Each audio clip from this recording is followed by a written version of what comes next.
In the wake of this latest crime, Republicans continue to pressure Senate Democrats to take up the Laken Riley Act, named for the Georgia nursing student who was allegedly murdered by an illegal immigrant who had previously been arrested for shoplifting and then released. The legislation would require immigration authorities to detain illegal migrants who are arrested for crimes like burglary and theft. Now, the bill passed the House with bipartisan support in March and now sits untouched in the Senate. Joining us now is a co-sponsor of that measure, North Carolina Republican Senator Ted Budd. Senator, welcome. Great to be with you, Chris. Okay, now you and your fellow Republicans are pushing hard on the Democratic majority to bring this legislation up for a vote. What's the status? Does this most recent case improve your chances of getting a vote on this? Well, it's not just the Laken Riley Act. It's also the Police Act. It's H.R. 2, which has been around 13 months sitting there idle in the Senate. I mean, we're waiting on Schumer to allow these. And if we try to pass them by unanimous consent, they send somebody, usually it's Chris Murphy down there, that says these are bad ideas, particularly in regards to the Police Act. But look, we think if you harm a police officer or a first responder, then you should be deported if you're here illegally. If you're talking about the Laken Riley Act, if you commit a minor crime and you're here illegally, we think that you should be detained, because in the case of Laken Riley, this is a person that committed multiple crimes before they tragically killed Laken Riley. This could have been prevented had Joe Biden taken illegal immigration. We're not talking about legal immigration. We've got to separate the two. This is about illegal immigration and stopping the chaos and securing the border. Okay, but in this case, to be clear, the Laken Riley Act wouldn't have applied to this suspect in New York, who, as I understand it, hadn't been arrested or charged with a crime that would have fallen under the bill. This is a guy who was supposed to leave the country. He had been through the process.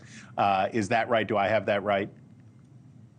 Look, there's so many different things you can get at. All these are unique cases, but you get at them through different ways. You get at them through stopping the chaos, securing the border, going back to H.R. 2, which is a comprehensive package that would have dealt with this. Look, all these things could have been solved. We wouldn't have had 10 million people here illegally had we secured the border, had Joe Biden not undone by 93 executive actions of things that President Trump had done to secure our border.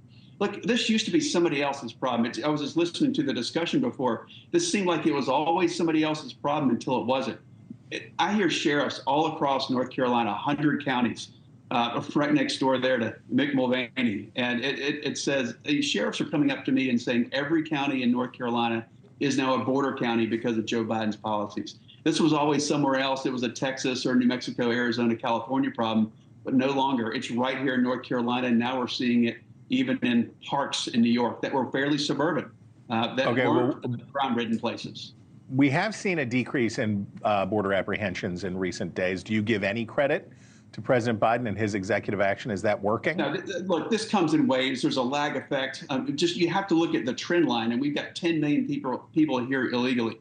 I mean, are there some that came that aren't harmful? Probably, sure, but they came here illegally, and it really sets a very bad precedent, and we're seeing that play out in these horrific crimes. Look, this is a great country. Can you blame people for wanting to be here? People vote with their feet, but you can't have these horrible incentives that Joe Biden has set up over the last 3.5 years, which has led to the chaos that we're seeing, and people are scared to death because it used to be somebody else's problem, and now it's our problem. Okay, before I let you go, I got to talk a little Washington stuff and the future of the Republican Senate conference. Mitch McConnell is preparing to step down as your party's leader in the Senate. Question for you. Rick Scott, John Cornyn, John Thune, do you have a favorite? Where are you going to be on this? Talk to me, Chris, on November 6th. Of course, with everybody here, it's a collegial body, but let's have a conversation on the morning of November 6th. All right, we'll put you down. We'll mark you down. We'll call you back, Senator. We thank you very much for your time today. Talk to you soon. Thank you for watching, and make sure you go to joinnn.com to find NewsNation on your television provider.